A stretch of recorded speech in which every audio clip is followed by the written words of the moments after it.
Chapter 58. Stir Crazy. Summary.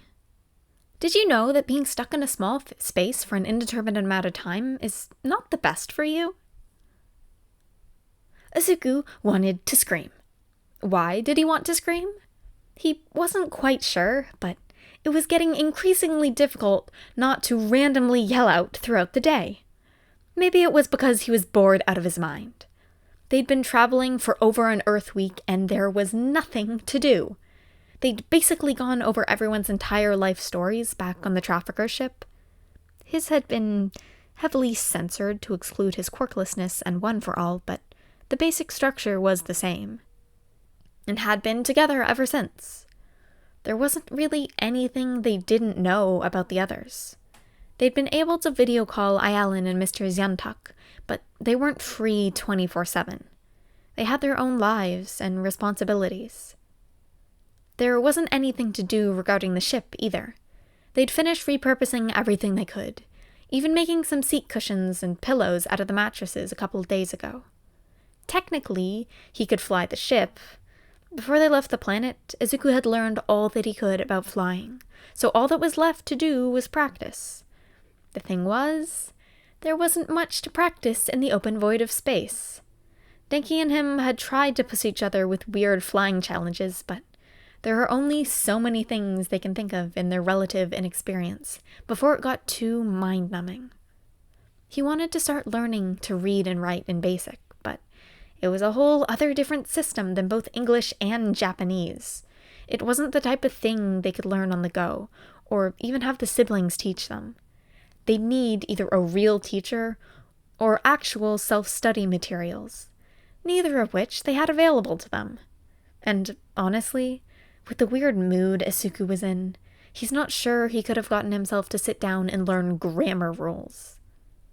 The lab wasn't ready, so inventing was out. He was able to keep himself moderately occupied by fleshing out the unfinished designs in his notebook, but it wasn't enough. It didn't scratch the itch that caused his legs to bounce more than normal, that caused his lungs to constrict at being trapped in the same small metal box for days on end. Despite everyone working hard to make the ship as comfortable as possible, it still wasn't home. It wasn't the dorms, where his class all lived together as a family. It wasn't his apartment, where his mother was. Honestly, he's not sure that anything he could do on the ship would make this feeling go away. He wants to run. He wants to touch grass. He wants to look around and see something other than metal walls and black void. He wants to actually learn to control his new quirk. Izuku has woken up on the ceiling a few more times, and every time he gets excited or startled, he ends up floating. He'd like an opportunity to actually practice, so he doesn't have to go through the core every time. Somewhere with wide open spaces and a high ceiling. But he can't. Right now, they have to keep going. They have to get home. The only way to do that is to keep traveling.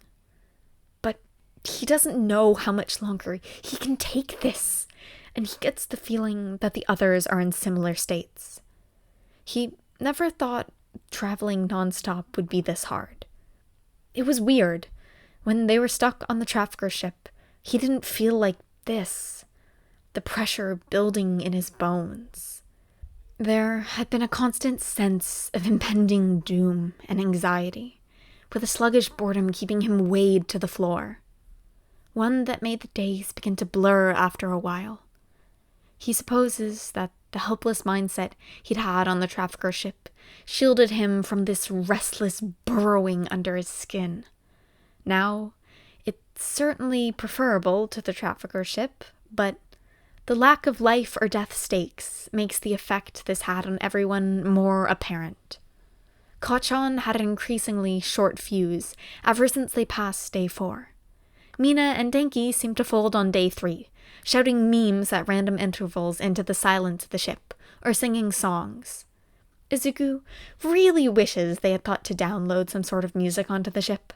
Even weird alien music would be better than the 24th rendition of Despacito today. Mei had seemed unbothered for the most part, until she ran out of inventing materials she could tinker with without a lab yesterday. That had certainly added a little more life-or-death stakes back to the equation. Ochako was getting restless. She was doing a better job at hiding it than the others, though she couldn't hide the sluggishness dragging her down, causing her to fall asleep during the day when she sat down for too long. He's not the best at reading Pyre Pastel yet, but he was pretty sure that the siblings were itching to swim.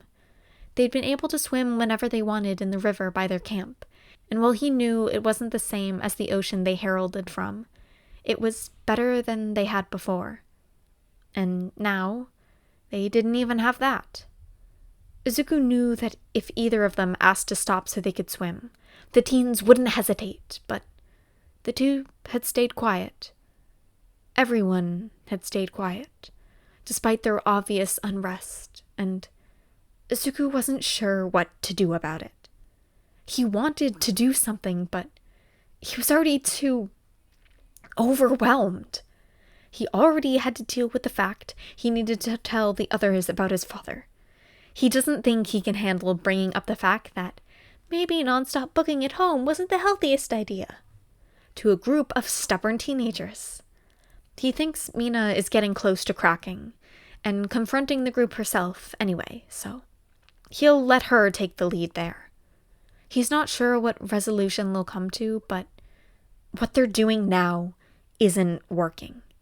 They've got to talk about it instead of pretending it's fine. Speaking of talking instead of pretending everything is fine, he's almost ready to tell the others about his father. He's been able to convince himself to 97% certainty that the others won't hate him for it, even if it might take some time to get used to. He could really use someone to talk to about it that's not his dead uncle. Since their conversation, he's been able to come to terms with things for himself. His father is all for one. His father is a 200-year-old supervillain. His father is, objectively, not a good person. His father still loves him. He loves his father, but he isn't going to let him hurt people. He is not sure how to achieve that without hurting his father, but he'd figure things out. Who knows? Maybe the next time he called, they'd have a civil conversation and work things out. Stranger things have happened. "I can't take it," Mina blurted out on their 9th day on the ship. Katsuki harshly glared at the pinkette, while Ochako woke up with a start from where she had fallen asleep in the nest. The rest of the ship's residents turned to look at the horned girl curiously. "This isn't working. We're going crazy," Mina pressed. "I know we all want to get home, but I think we need to land on a planet for a bit and stretch our legs." Katsuki scoffed. "Piss off, Raccoon Eyes. Just because you're weak doesn't mean we're going to stop." Izuku sat up hesitantly, from where he'd been sprawled across the counter. "Mina is right, Kachan. I don't think this is healthy." "Shut up, Deku," he growled, causing the greenette to shrink in on himself. "Come on, Blasty. You can't tell me you're not more grumpy than usual." Ochako pushed herself to her elbows. "I know it's hard, but we just have to persevere. It's already going to take forever to get home. We can't afford to take breaks." Katsuki glared. "We survived in that fucking cage for months. We can survive in a ship. Wasn't that the whole reason you dragged us out to decorate? I didn't stop myself from blowing up that spider bitch for all you guys to wuss out." "Spider?" Denki questioned, but Mina pushed forward. Because she's a dramatic bitch, she hoisted herself up on the counter. "We shouldn't have to survive the journey back. I've had enough of that. I want to live my goddamn life. Yes, we're stranded months away from home with no help and no allies besides the ones we just left behind. Yes, that sucks, but we can still make the most of things. Just because we're not where we want to be doesn't mean we have to be miserable. We are in fucking space! How cool is that? What humans have gotten this opportunity? Think about the things we could see and do. How many kids get to go on a space road trip without parental supervision? We didn't ask for this, but we can still make the most of it. Things are never going to be the same. All we can do is go with it. The others were quiet, so Mina decided to get to the point. We can't spend every waking hour on this ship. We need to stop sometimes. Not only do we need food and supplies, but we still need to figure out a way we can make money. Plus, we're supposed to figure out how to take down the Trellin and the Glockberry. We can't do that cooped up in here forever. Denki was the first to speak. I think I'm with Mina on this one, he said, raising his hand in agreement. Izuku quickly followed suit. We need to think about our mental health. Stopping every once in a while could be good for us. I need more baby supplies, Mei stated, her hand shooting up. Plus, how else will I learn more about space tech? The siblings nodded and raised their hands as well. Ochako looked reluctant, but she eventually raised her hand in agreement. Fucking fine, Katsuki barked. Just don't lose sight of our goal.